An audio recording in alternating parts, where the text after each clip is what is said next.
हम सभी के मन में एक बार तो ये ख्याल आता ही है कि अगर हमारे पास पैसों का पेड़ होता तो कितना अच्छा होता, या फिर नोट छापने की मशीन जिससे हम जितने चाहे उतने नोट छाप सकते थे, फिर कभी पैसों की कमी होती ही नहीं। सोचकर ही कितना अच्छा लग रहा है। लेकिन क्या वाकई में ऐसा मुमकिन है? आरबीआई हमारे देश का सबसे बड़ा बैंक है जिसे सेंट्रल गवर्नमेंट कंट्रोल करती है और इसके पास कई पावर्स भी हैं। सभी बैंकों का हिसाब किताब इस बैंक के पास रहता है। यहाँ तक कि कितने पैसे छापे जाने हैं ये भी सब यही तय होता है। लेकिन फिर सवाल ये आता है कि जब सरकार जितने चाहे उतने पैसे छाप सकती है और सभी को करोड़पति बना सकती है, लेकिन सरकार ऐसा क्यों नहीं करती है? तो चलिए आज के इस वीडियो में हम इसी सवाल का जवाब देने वाले हैं कि आखिर ऐसा क्यों नहीं हो सकता है।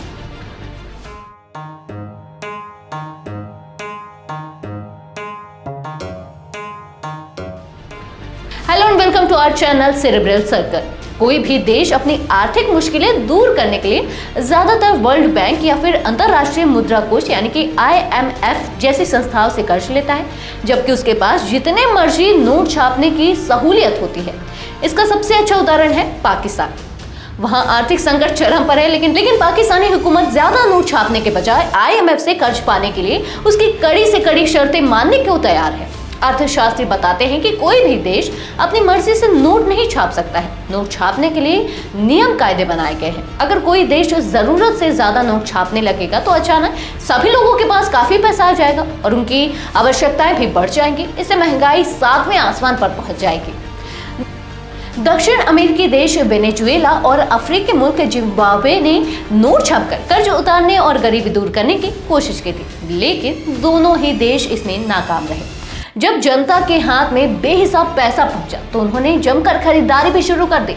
जब सप्लाई से ज्यादा डिमांड बढ़ने लगी तो चीजों के दाम भी आसमान छूने लगे।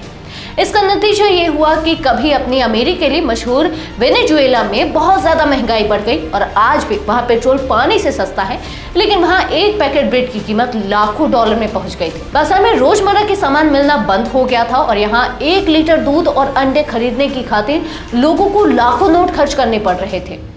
किसी भी देश में कितने नोट छापने हैं यह उस देश की सरकार, सेंट्रल बैंक, GDP, राजकोषीय घाटा और विकास दर के हिसाब से तय किया जाता है।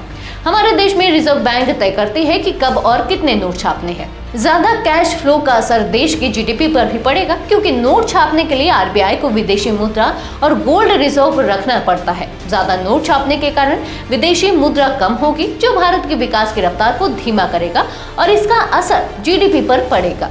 नोटों की छपाई मिनिमम रिजर्व सिस्टम के आधार पर तय होती है। भारत में यह प्रणाली 1957 से लागू है। RBI मिनिमम रिजर्व सिस्टम के आधार पर नोट छापता है, जिसमें RBI को नोट छापने के लिए मिनिमम 200 करोड़ की राशि रिजर्व करनी पड़ती है। ये राशि गोल्ड या फॉरेन एक्सचेंज के रूप में होती है। ज्यादा नोट छापने में खर्च भी ज्यादा होता है। अगर ये न्यूनतम राशि नियंत्रित ना हो तो अर्थव्यवस्था पर संकट आ सकता है। इतनी संपत्ति होने के बाद RBI सरकार की सहमति से जरूरत के हिसाब से नोट छाप सकती है। भारत में नोटों की छपाई 4 प्रेस में होती है। महाराष्ट्र के नासिक और मध्य प्रदेश के देवास प्रेस में नोट छापे जाते हैं। सुरक्षा प्रिंटिंग और minting corporation of India limited की देखरेख में नोट छपाई का काम किया जाता है। इनके अलावा कर्नाटक के मैसूर और पश्चिम बंगाल के सलबोनी में भी नोट छापने का काम होता है। इसके अलावा मुंबई, कोलकाता, हैदराबाद और नोएडा में सिक्के ढालने का काम किया जाता है। अगर कोई भी देश ज्यादा करेंसी छापता है तो उससे महंगाई बढ़ने के साथ करेंसी मूल्य भी घटता है। वेनेजुएला के पास दुनिया का सबसे बड़ा कच्चे तेल का भंडार है, लेकिन उसने बेहिसाब नोट छापकर अपनी इतनी खराब हालत कर ली थी कि 1 अमेरिकी डॉलर की बराबरी के लिए 2.5 करोड़ वेनेजुएला डॉलर खर्च करने पड़े थे। अगर भारत तय मानक से ज्यादा नोट छापकर जनता में बांट देता है तो उसकी सॉवरेन रेटिंग पर बुरा असर पड़ेगा। सॉवरेन रेटिंग का मतलब है देशों का सिविल स्कोर। अगर किसी देश की सॉवरेन रेटिंग ज्यादा खराब हो जाती है तो उसे वर्ल्ड बैंक और दूसरे इंटरनेशनल संस्थाओं से कर्ज मिलना मुश्किल हो जाएगा, और अगर कर्ज मिलता भी है तो ब्याज काफी ज्यादा देना पड़ेगा। इसका मतलब कि देश कभी ना निकलने वाले कर्ज के जाल में फंस जाएगा।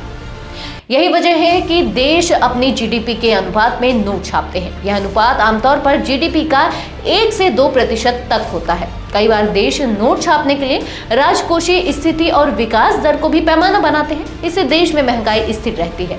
साथ ही करेंसी का एक्सचेंज रेट भी एकाएक हद से ज्यादा नहीं गिरता, जैसे कि वेनेजुएला और जिम्बाब्वे के मामले में हुआ था। तो आई होप इस वीडियो से आपको अपने सवाल का जवाब मिल गया हो। वीडियो अच्छा लगा हो तो इसे लाइक और शेयर जरूर करें। साथ ही हमारे चैनल को सब्सक्राइब करना ना भूलें। मिलते हैं एक और इंटरेस्टिंग वीडियो के साथ। Till then good bye.